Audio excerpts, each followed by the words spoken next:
All right. So today we are talking about the question, what does it mean to be Jewish? My date still says March 9th because that's when we were supposed to originally talk about this. Yeah. But that's all right. We will catch up. Do And you the great suppose we're thing any is more Jewish? our next, yes. So next week we won't have class because it's the Maundy Thursday Seder that evening. And then the week after that, we are going to have Jen Castillo as our guest speaker to talk to us about that question, what is whiteness, which was a follow-up from our discussion about race. So I'm very excited about that. That will be great. And can I ask you a quick question off the subject, since there's nobody else there but the three of us? Sure. Tell me what, I have a huge number of allergies that are really acting out, and they're mostly food allergies. What's in a Seder dinner? The main dish is usually lamb, but they also do chicken for people who don't eat lamb, which is me. Right. And me. And there are a variety of random things that are very representational to help tell the story of the Exodus from Egypt. So right. you eat an egg. There's bitter herbs. There's sweet stuff. There's various types of things, but you don't have to eat all of those things. You can Right. participate in it to the degree of your comfort level. So, and I think they sounds usually like with the main dish, they'll do, some kind of potato and vegetable or something. Yeah, sounds like I can do that. Good. We will be happy to have you. Thank you. All right. So let's talk about what it means to be Jewish. This is a really, really hard question. And of course, as I usually start these types of classes with, especially for those of you out there listening in on the interwebs, I am not Jewish, and so take everything I say with a grain of salt.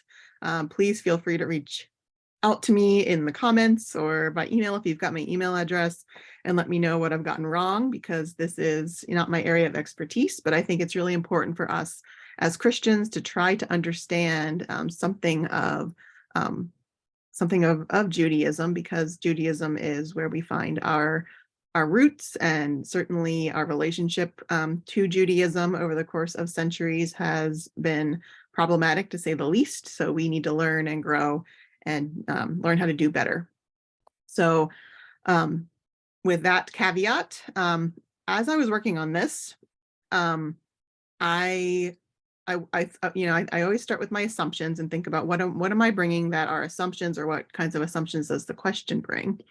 I want to make sure that we know that even though the question itself might indicate this, there of course is no one answer to this question. There are a variety of answers, possibly as many answers as there are people who claim to be Jewish in the world, if you get down to the nitty-gritty of it. Before I started doing any research specifically on this question to create this class, I was thinking about, what is my assumption? What would I say is the answer to this question without thinking about it really deeply or doing any research? And I wrote this down. I thought this was a pretty good description of what I believe, pre-research. Being Jewish means being separate for the purpose of fulfilling God's call to receive God's blessings and in turn bear those blessings to the world. So that was what I wrote down about what I understand to be the meaning of being Jewish. So that's kind of where I want to start with this. But obviously that's not where we're going to end, because we have a lot of ground to try to cover. So the first thing that I think is important for us to make sure that we understand is some terms which appear in our Bible and are used in describing these people that we now call the Jewish people. So the original referent word to refer to this group of people in the Bible is the Israelites. You'll recall the story of Jacob, the son of Isaac, who is the son of Abraham, who was the one called by God to become a great nation. And Jacob wrestled with God, or messenger of God, and so his name was changed to Israel.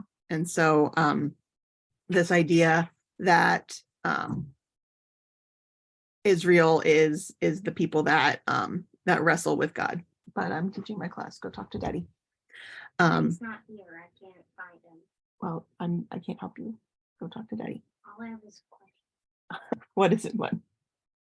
Yes, you may. Yes, go away. Okay, bye. Okay, bye.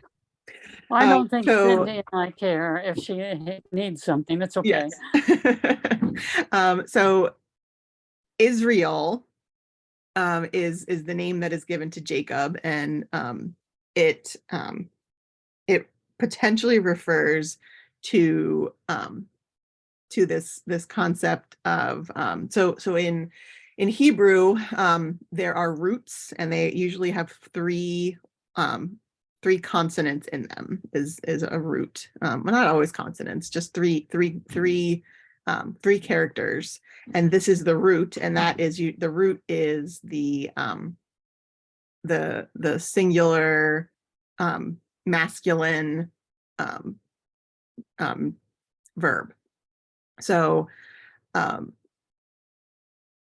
Yisra, the basic three letters that go with Israel, means to prevail over or to struggle with, and El means God.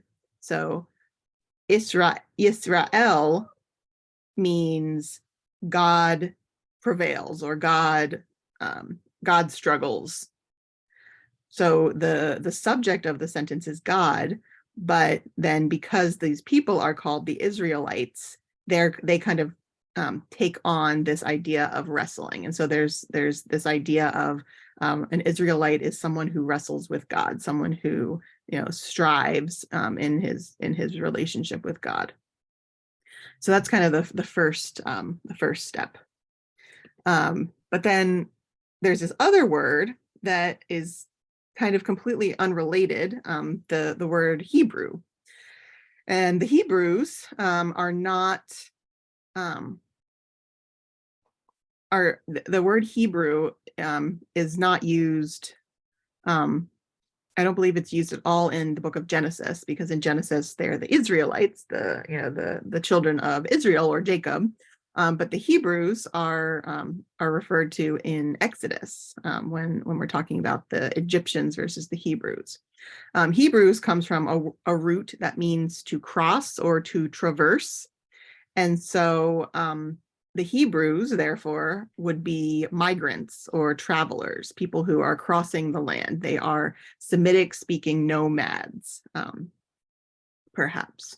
There is a possible linguistic connection with this word to a random person that is listed in the genealogy of Noah. His name is Aber, and he is the son of Shem. And if you remember, Noah's sons are Shem, Ham, and Japheth. So Eber is the grandson of Noah. So these Hebrews may be connected in some way to that name, but also connect to this concept of migration, traveling, nomadic grouping. So that's it's a completely different kind of understanding of what this group is about with the name that they're given.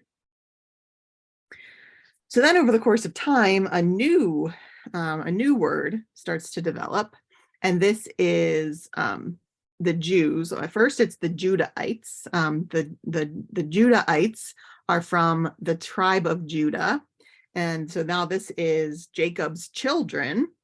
So we had, Jacob, or Israel, is the Israelites.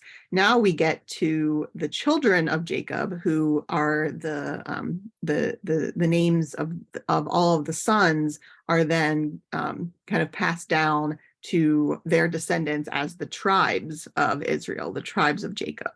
And so Judah is the oldest son in the land of Israel, in the ancient world. Judah was the tribe that held the most land in the kingdom, and was the descendants of the oldest son of Jacob, Judah. So they were called the Judahites.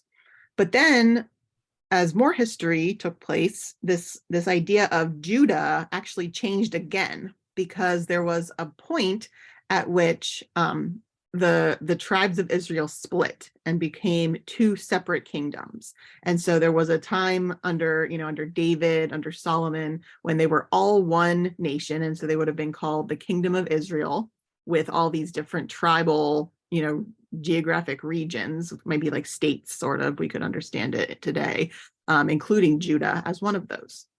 But after this political split, most of the tribes left the kingdom of the kingdom, and they became what they called themselves Israel.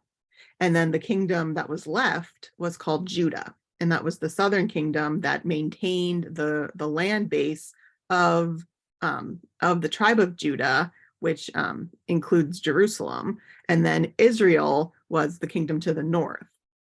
And so over time, as history continued even more, and the wars with foreign leaders and empires took place, and they lost, and then the people were scattered, the people of the northern kingdom, of the kingdom of Israel, eventually became more or less what by the time of Jesus would be called the Samaritans.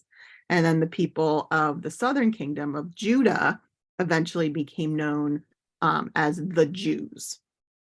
And eventually, even up to the point of the time of Jesus, the Jews were people who lived in the land of Judah, but of course in Latin there's no J, and so it would have been Iudea, Judea or Judea.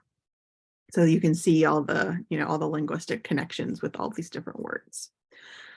So we have these terms that appear in our Bible that describe what this group of people is in different ways, but I think all of them are important when we're trying to understand this concept of what does it mean to be Jewish. I think something else that's important for us to keep in mind is, words mean things, and words mean different things to different people. And so if we're trying to learn about what it means to be Jewish, it's important for us to be aware of what words people prefer that we use and what words people prefer that we not use. Some people believe that it's offensive to call someone a Jew, using that word as a noun, because it's been used so often as a slur against people. And so instead we should say this person is Jewish. We should use the adjectival version, Jewish, rather than Jew, because it's offensive. But then other people would say, no, I want to reclaim this word that has been used in such a negative way, and I am proud to call myself a Jew. So, talking to the individual person that you're talking to or talking about, I think is really important. I don't know if there are many people today who would claim the identity of an Israelite or of a Hebrew, but maybe they would, because they're concerned about the historical use of the word Jew and its derivatives, and so would prefer something completely different. So I think that's important for us to keep in mind, not just because we don't want to offend people and we want to identify them properly, but also because these different words mean different things. And so if someone really is feels connected to this idea of struggling with God, then maybe they would choose to be called an Israelite because of what the meaning of that word is, rather than something else. So any comments or questions on that before we jump into some possibilities here? No. Okay. So what we're going to do with most of the rest of our time is we're going to look at some categories of what might be meant with the word Jewish, because like I said, Jewish is an adjective, and so what is this adjective describing? What is the noun in that phrase? So the first possibility is that we're talking about the Jewish nation. Now, when we're talking about a nation, we have to be really careful, because today we understand a nation to be a politically sovereign, region or part of the world, right? It has to do with politics.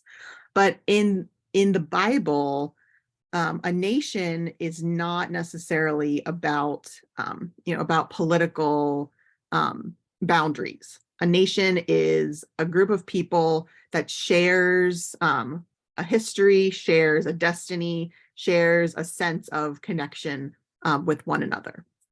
And it makes sense that that would be there would be a different definition of nation in the Bible, because there wasn't, at least at the beginning, there wasn't this, this sense of place. There wasn't this sense of ownership of land.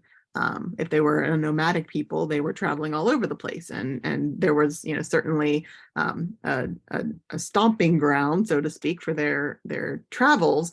But it wasn't so important that, this is my property and nobody else gets to go on it. This is my sovereign soil and nobody else gets to claim it, kind of sense, like in later generations and later centuries. But this matters. I'm not keeping up with my slides. This matters because there are groups out there that use the idea that that the Jewish people are a nation to instill fear of Jewish people. Anti-Semitic hate groups use this idea of the Jewish nation to prove, so to speak, in their minds, that Jews are dangerous, that they belong to a nation that is in competition with the United States, or in competition with whatever other country they might be coming from.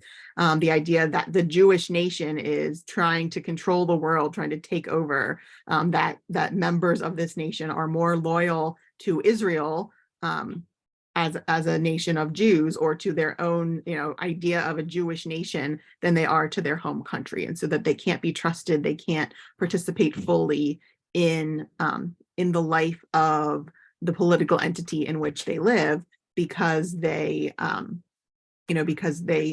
this dual this dual identity, this dual loyalty. And how do we know if their loyalty, it lies with us as as the nation that we understand it, or with their the sense of their own nation of people that is kind of amorphous and a little bit different than the idea of a political nation. This is similar in some ways to the idea of Catholics as being not fully American, not fully trustworthy, because they have this extra loyalty to the Pope, which is opposed to their loyalty to their country, their flag, their nation in a modern sense. So this concept has real world implications when we think about this. That if we understand nation to be about people who share history, people who share destiny, well, we are members of a variety of nations, right? But if we understand nation just to be that political, that political boundary on the map, then if you're part of that one, then you can't be part of this one. And even if you live here, you're a foreigner, you don't belong. Even if you were born here, you speak the language, you've never gone anywhere else, you still are considered to not fully be part of us. You're them in some way. So I think that's an important thing to think about when we're thinking about these words and how we attach them to phrases. Thoughts about that one?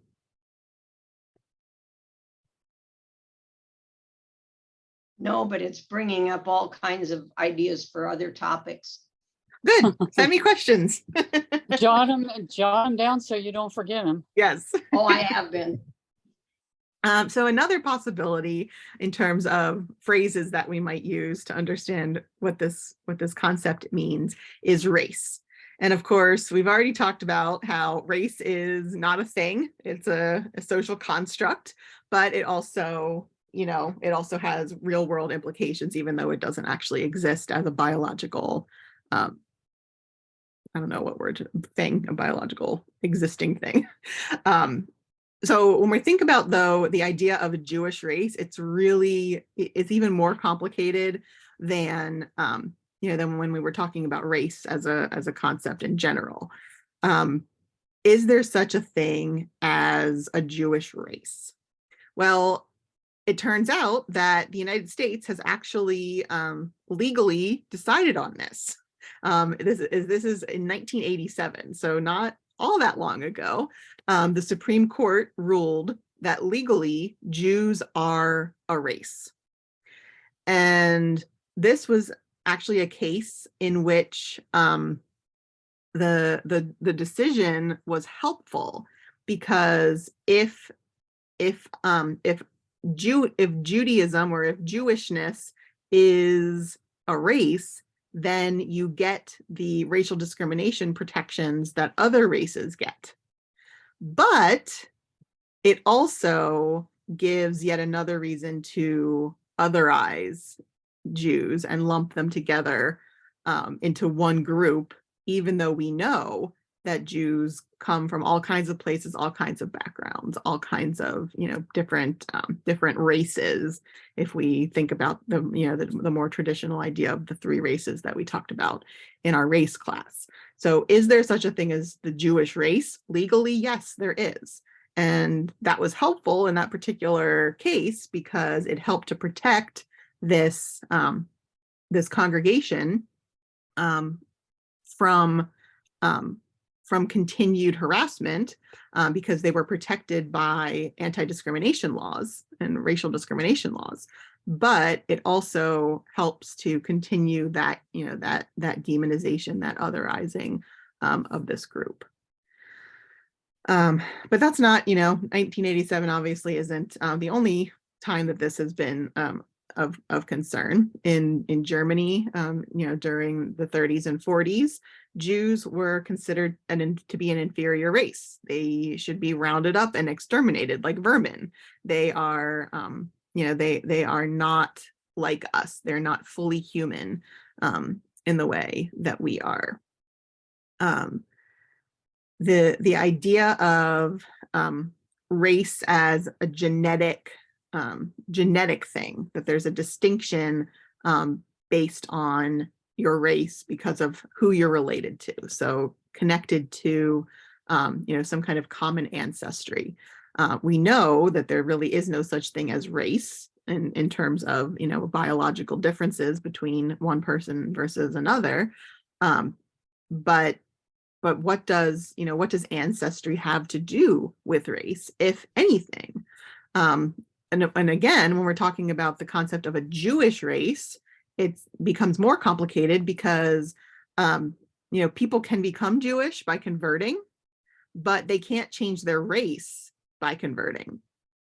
If race is a thing and it has to do with your DNA, then you can't become Jewish or become not Jewish, based on a decision, because it's part of your DNA. It's part of who you are biologically.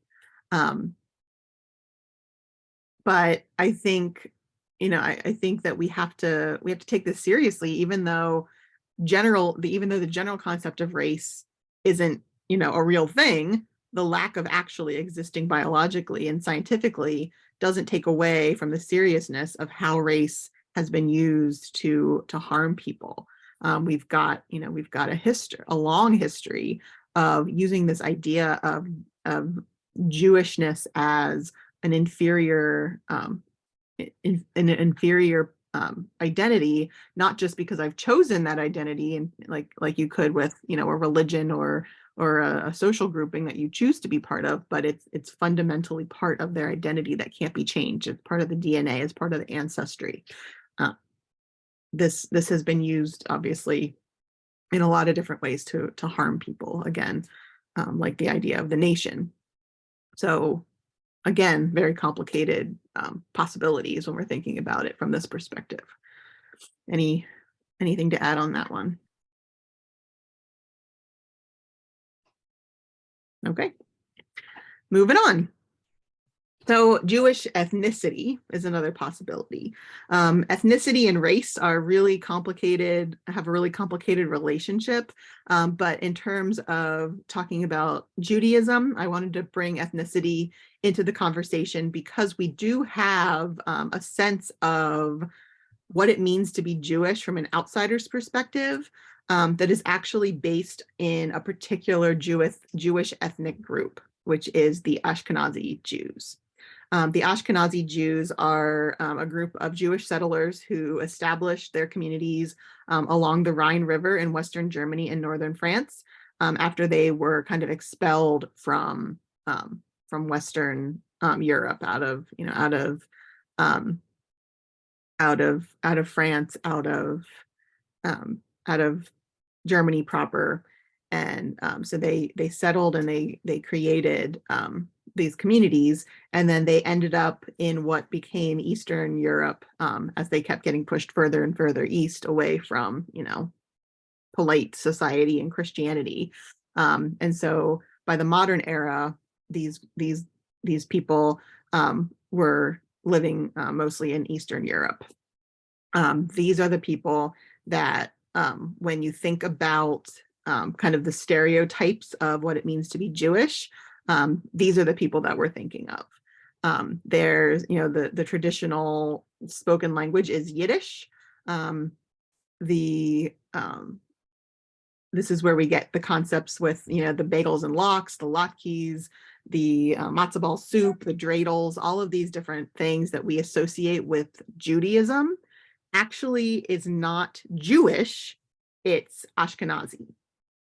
And so it's really interesting the way that, these cultural ideas get connected to a particular side of somebody or, of a group's identity, but it really isn't that. It's really another aspect of their shared identity that kind of grows into a stereotype. Like, like with Lutherans, well, all Lutherans are Germans or all Lutherans are Europeans.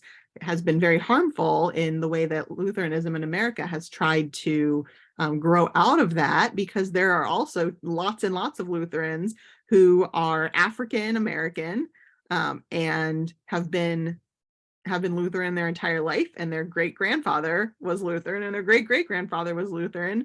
But people say, oh, when did you convert? Because there's this assumption of culture attached to Lutheranism, right? And it has nothing to do with Lutheranism. It has to do with the stereotype of another identity that is shared by a lot of Lutherans.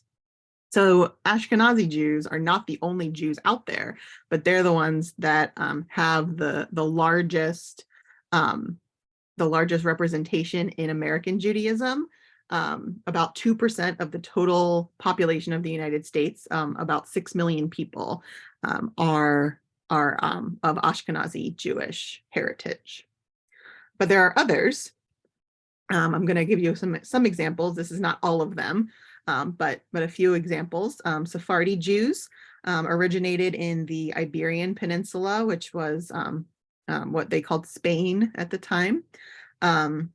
And Spain was safer for Jews in the early Middle Ages because Spain was controlled by the Islamic Empire at that time. They had Muslim rulers, and the Muslim rulers didn't persecute the Jews in the way that the Christian leaders did. And so it was safe for Jewish communities to live and pop up in Spain in this time. But when Christians conquered the Iberian Peninsula, the Jews were expelled into northern Africa. And so the Sephardi Jews are people of mostly northern African descent at this point, and less than 1% of the United States population, approximately 300,000 people, claim to be of Sephardi Jewish descent. And then there are some others that are even smaller groups. The Mizrahi Jews are descendants of the Jewish communities that were established across North Africa during the biblical diasporas. So the Sephardi Jews were Europeans. They lived in Spain, and during the Middle Ages, they were kicked out and sent into Northern Africa. But then there were other Jewish communities that had been established in Northern Africa for 1,000 years and more before that group arrived in Northern Africa. And these are called the Mizrahi Jews. These are people who perhaps, we could refer to these people as, the Jews in Alexandria who would have welcomed Jesus when his family went into exile, because there was a huge Jewish community in Alexandria at that time. The Jews who chose to stay in Iraq and Iran after the Babylonian captivity, the people who didn't want to go back to their homeland after King Cyrus of Persia allowed them to return. They wanted to stay where they had been relocated a couple of generations before during the Babylonian exile.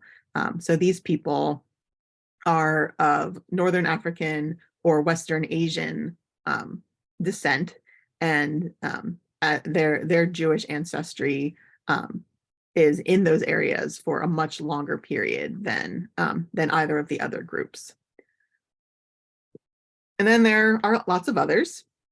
There are Jews of African descent, not including North Africa, so the subcontinental African descent.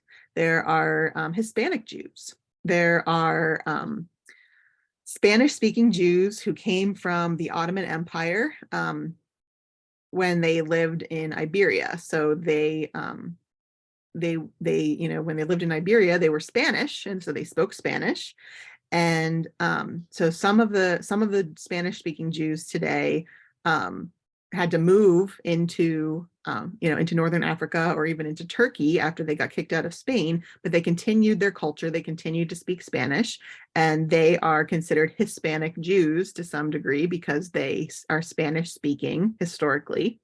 There are some Hispanic Jews who are from Argentina and Brazil and Mexico and other Central and South American countries who left Europe during some kind of period of great oppression and persecution of Jews, like the Holocaust or others. There have been many other purges besides the Holocaust over the centuries. We just, in our modern period, we kind of harp on the Holocaust, but it was not the first time that the Jewish people have been persecuted to such a degree that people had to flee in great numbers. And so over the course of time, after the so-called New World was so-called discovered by Europeans, now this is a whole new place where people can try to escape to find some semblance of freedom and security and safety for their families.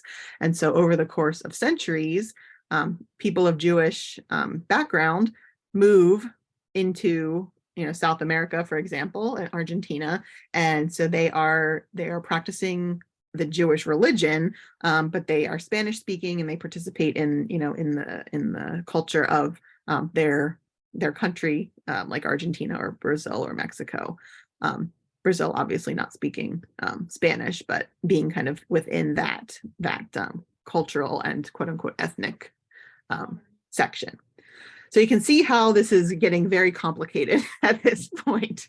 Any comments on Jewish ethnicity? And obviously this isn't all of it. There are Jews everywhere, all over the world, and different groupings of them ended up in the United States if we're thinking about Judaism in the United States. But none of these groups get to claim that their culture dominates the concept of being Jewish at all.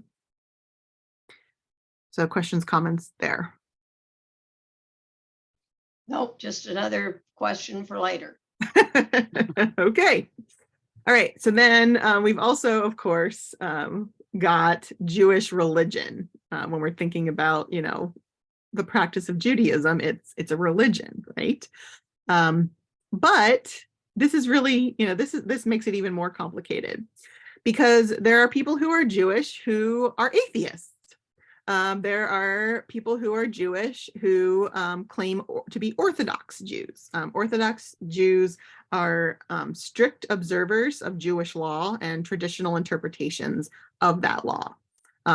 So in the same way that Christians read the same Bible and come up with very different understandings of what it is that it means and how they should apply it to their lives, same thing with people who claim the Jewish religion. There are some who believe that they should stick with the traditional interpretations and that they should follow very strictly the laws as they have been written and interpreted over the centuries. Orthodox Jews usually share an understanding of the hope for a Messiah that has been, in place with Jewish people for thousands of years. But for Orthodox Jews, typically this Messiah is a political leader, not just political, also a religious leader, political/religious leader, I guess, who will rebuild the temple, who will gather all the Jews back to Israel and reestablish the kingdom that God, originally intended for the people. When we think about the traditional stereotypical image of an Orthodox Jew, we think of Hasidic Jews, which is kind of a subgroup of Orthodox Judaism.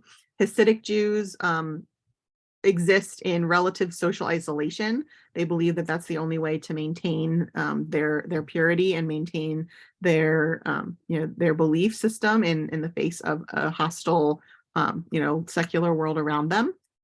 They practice the Orthodox religion with Eastern European cultural traditions. So these are Hasidic Jews are the ones that, when you see the pictures from like the late 1800s with the ringlets and they're wearing all the garb and everything.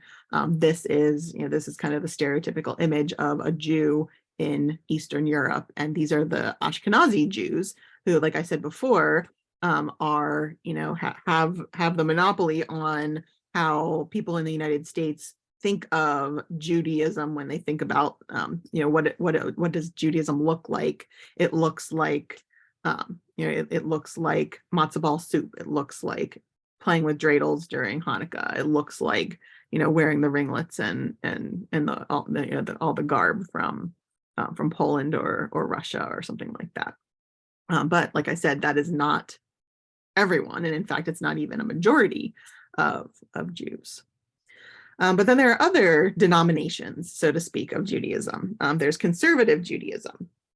Conservative Jews believe that the law is binding. They have to follow the law, but they believe that the authority that the law has over people's lives doesn't come just from the law itself, from the traditional interpretations of the law, but from the consent of the people over time. And so conservative Jews believe that the law is subject to constant reinterpretation as the people who are engaging with it change and come up with new understandings of that law. So the law itself doesn't change, and you have to follow the law strictly, but the interpretation of the law is constantly up for grabs because the consent of the people is necessary in order to maintain the authority of the law.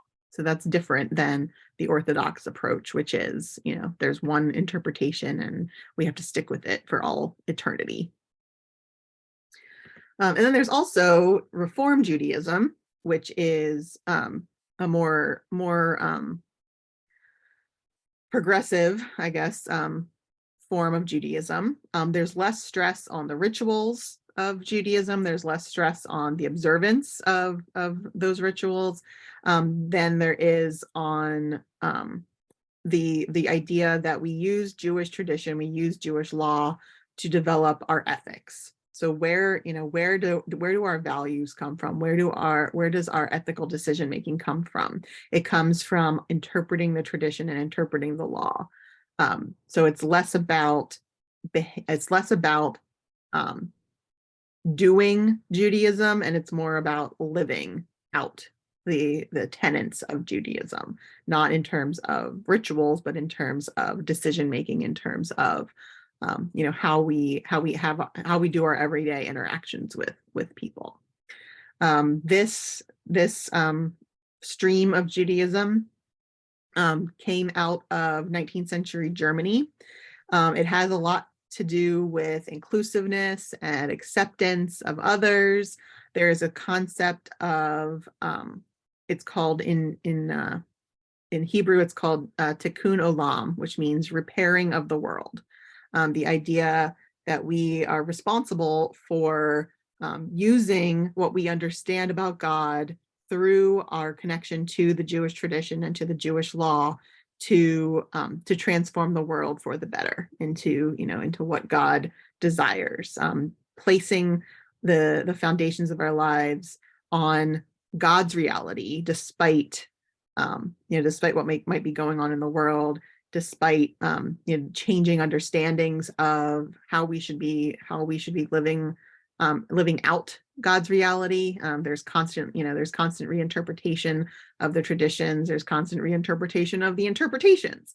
But the message that is shared is that this is about, you know, our ethical system. This is about participating in God's reality and participating in God's desire to bring healing to the world.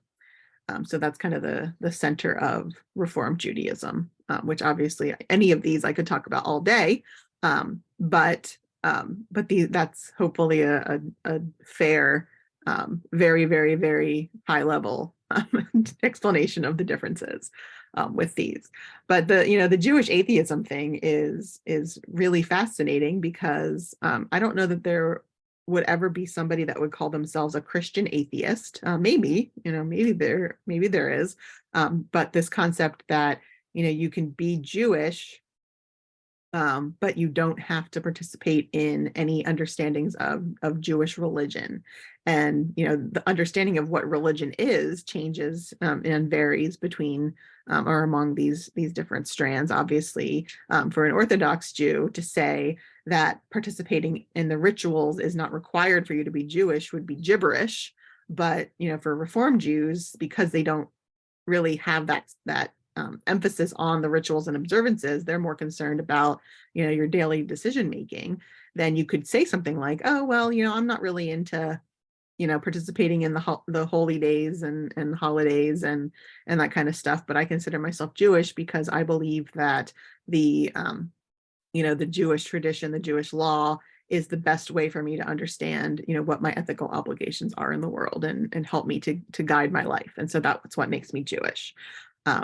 Or you can go all the way to, you know, to Jewish atheism. I don't believe that there is a God that created this system, that created this reality for me, but I believe that, you know, this system of laws and traditions is, you know, makes sense in terms of how I ought to, you know, live as a humanist in the world, or, you know, whatever other word they might connect to.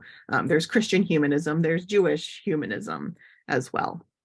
So all these are possibilities, and there are more. Again, I didn't, you know, want to bore you all night and talk about all these different strands, but these are three of the main strands of Jewish denominations, if you want to call it that.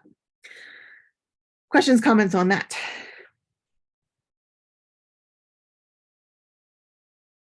No, I had talked to you last week about our friends whose grandson went through and had his bar mitzvah, and while he was addressing the guests,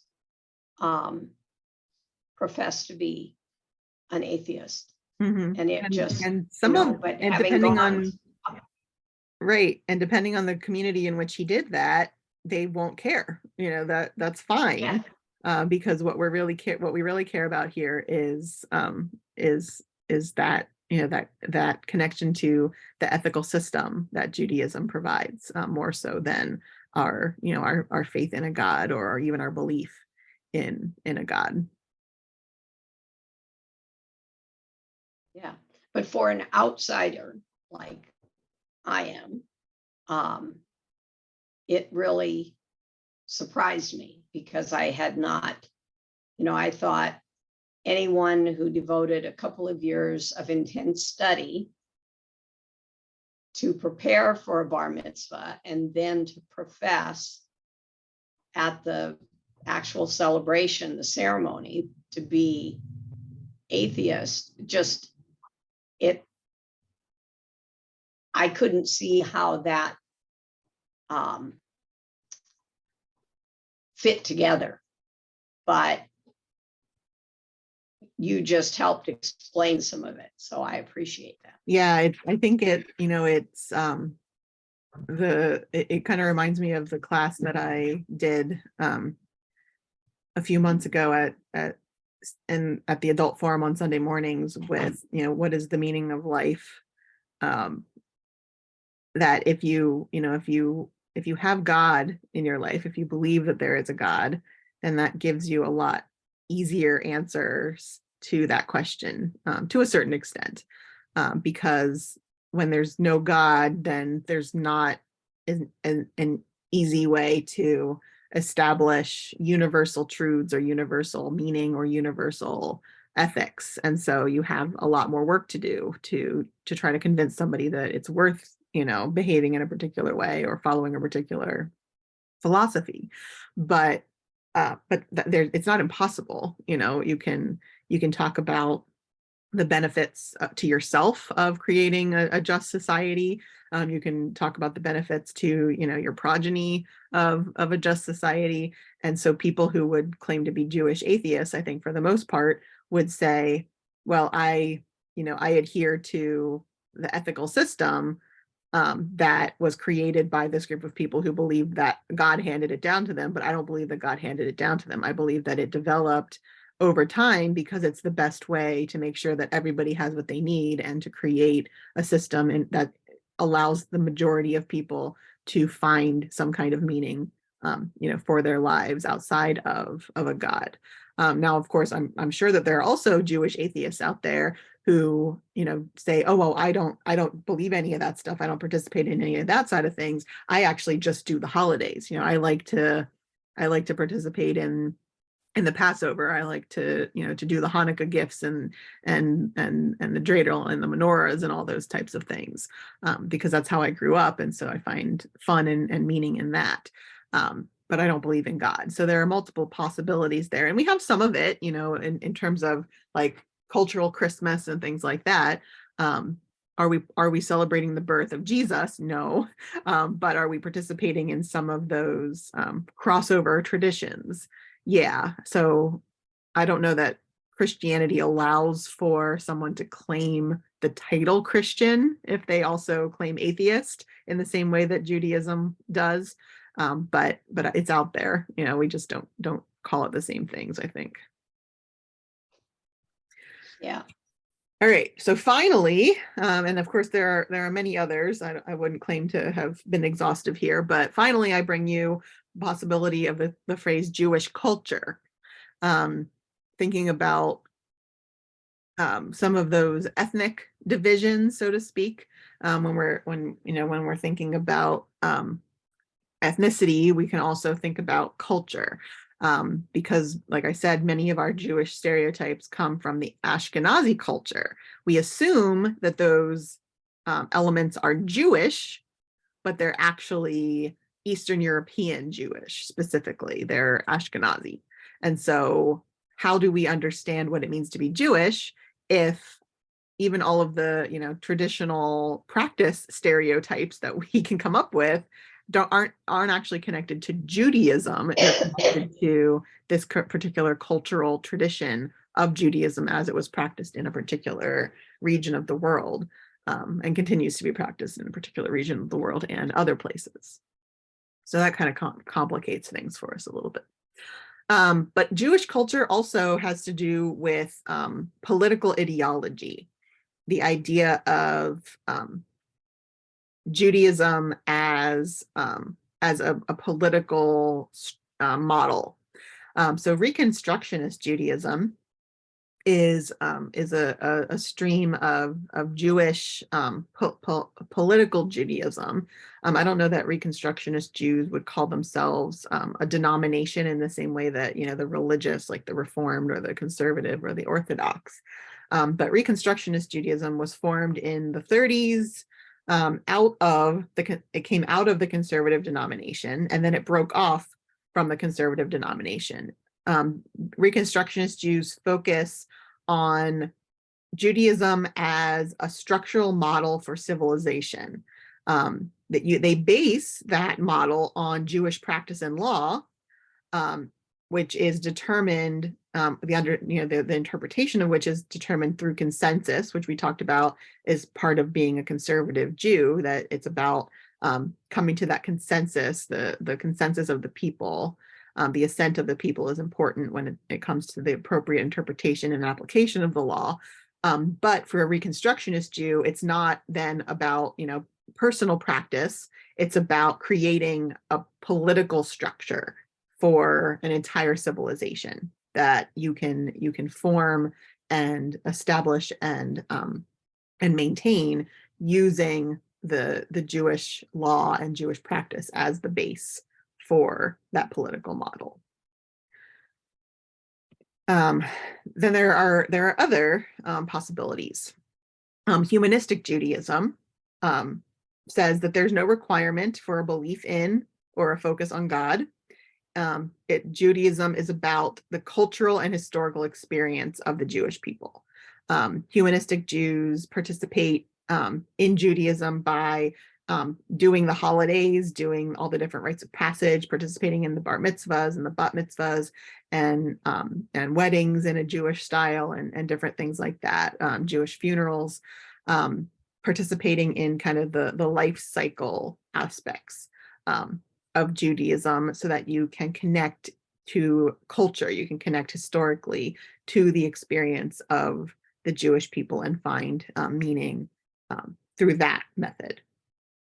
So all these different possibilities of ways that people can understand themselves to be Jewish and participating in Judaism that are, polar opposites in some situations, but everyone that would claim that identity would say, well, I'm Jewish, I'm fully Jewish because I do XYZ, and that's what makes me Jewish. But then others would say, no, that's not what makes you Jewish. You have to do this, or you are Jewish, but it's not because you're doing this. It's because you are, you biologically have this connection to, this person or whatever it is that they kind of decide is the definition for them. So it's a very, very complicated question to ask somebody that's not even, doesn't even claim that identity. So thank you for that one.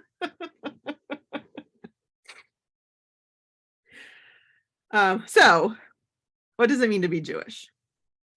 Well, what I thought I could do to help us to come around on this is, because, like I said, I am not myself Jewish, and so I can't claim to speak speak for people who are Jewish, let alone all people who are Jewish. I wanted to share two not really stories, but two explanations of what it means to be Jewish. So the first one that I'm going to read to you is from a website called Chabad.org. This is a movement that is based in the Hasidic tradition. We talked about that. This is the very stereotypical Eastern European concept of, extreme Orthodox adherence.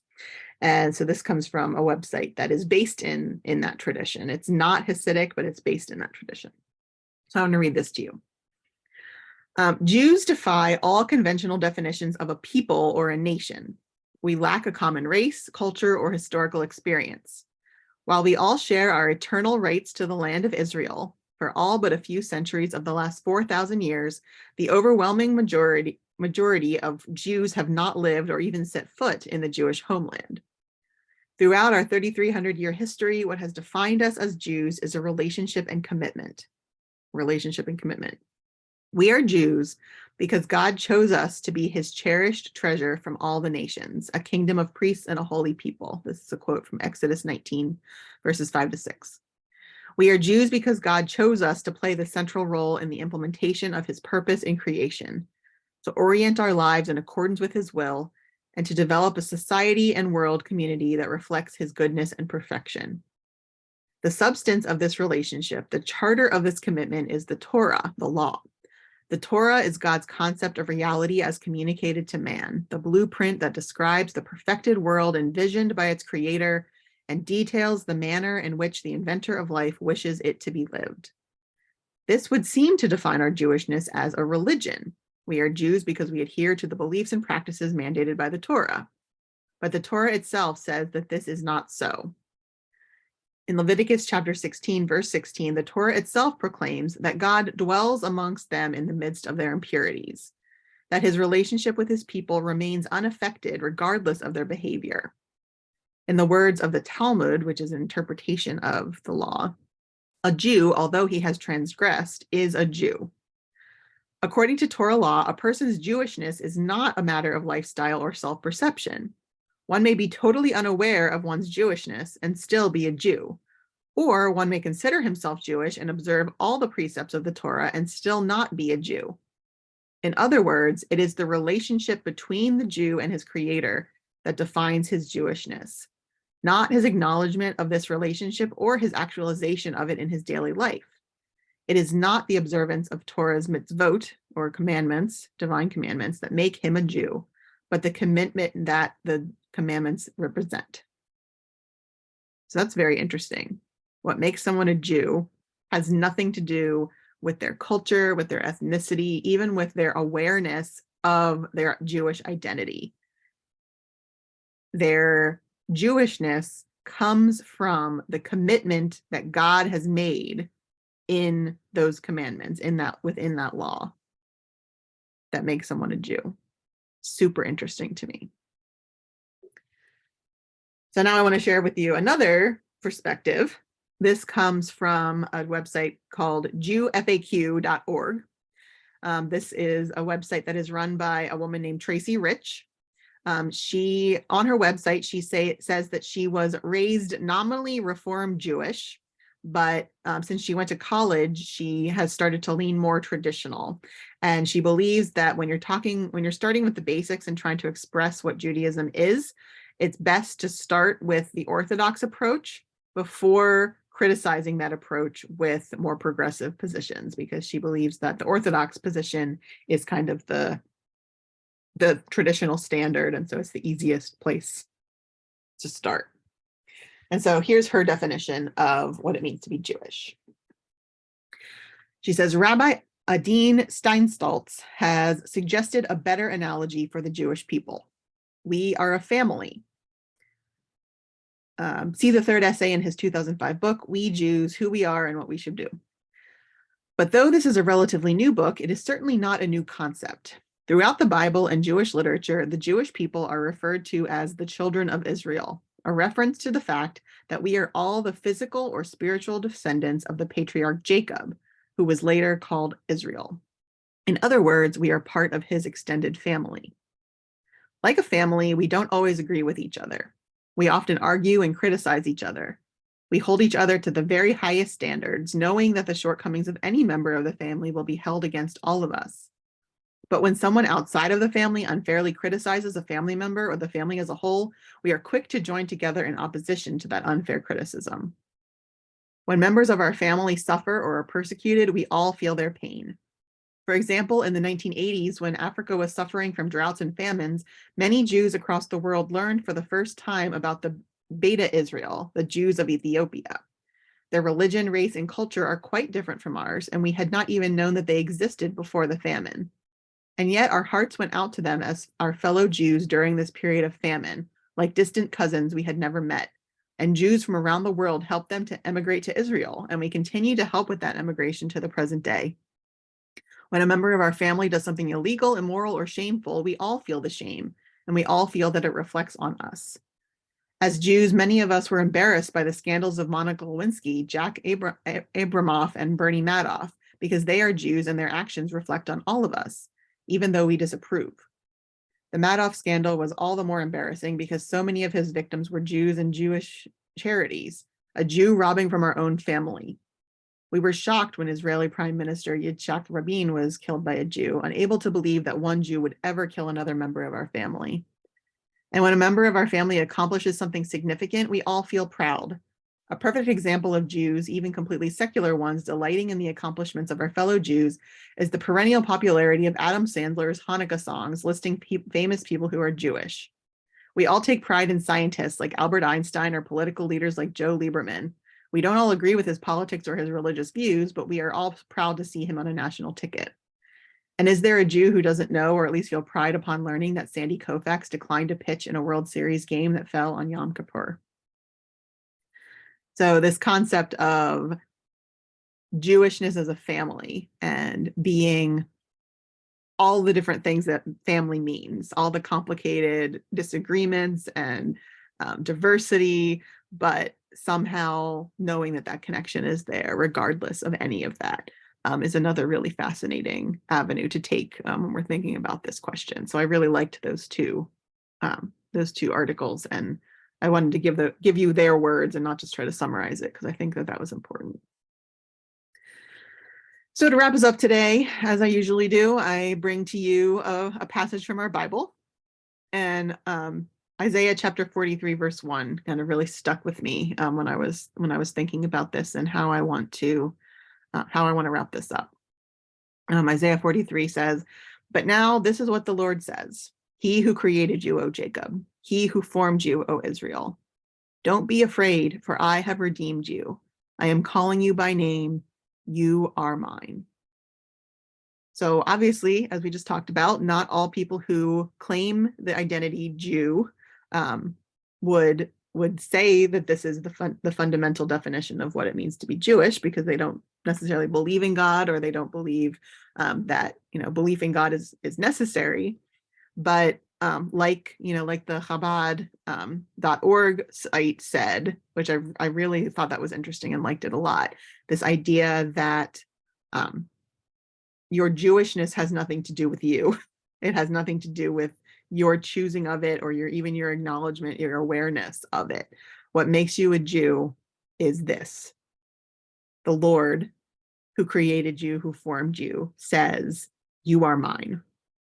And that's what makes you a Jew.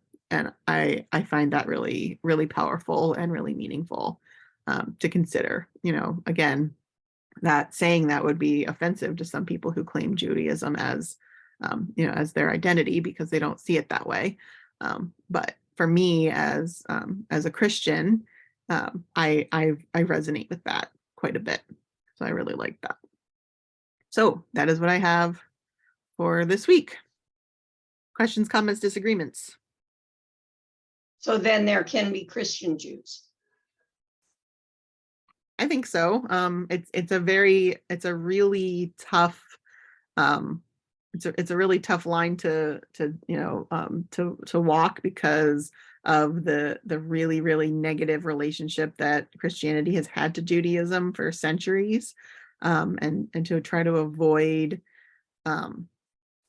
supersessionism and persecution and oppression, just in the same way that I didn't even talk about Messianic Judaism in this class at all. Most Jews don't think that Messianic Jews are Jews because of that negative relationship in the past. But I would say I would say yeah.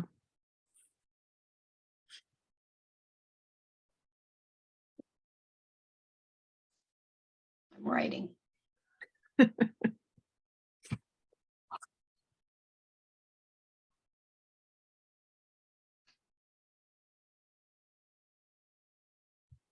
Oh, I saw a kitty tail. Yep. 3 out of my 4 listened to every word you said with interest. I know that sounds funny, but I think it must be because obviously the content probably isn't something they can process, but I think it must be your voice. Penny's cats like to talk to me too. They'll come over and sit with me, and I'll pet them, and they purr at me and talk back to me. Yeah, well, I must have a good animal conversation voice. and what about dogs or some other animals? Do they seem that way to you too? They some kind of special acceptance? I mean, it's hard for me to compare because I don't spend a whole lot of time with a ton of people around animals, but I will say that all of our animals that we have, the sheep and the chickens and the dogs and the cats all like me more than Bob.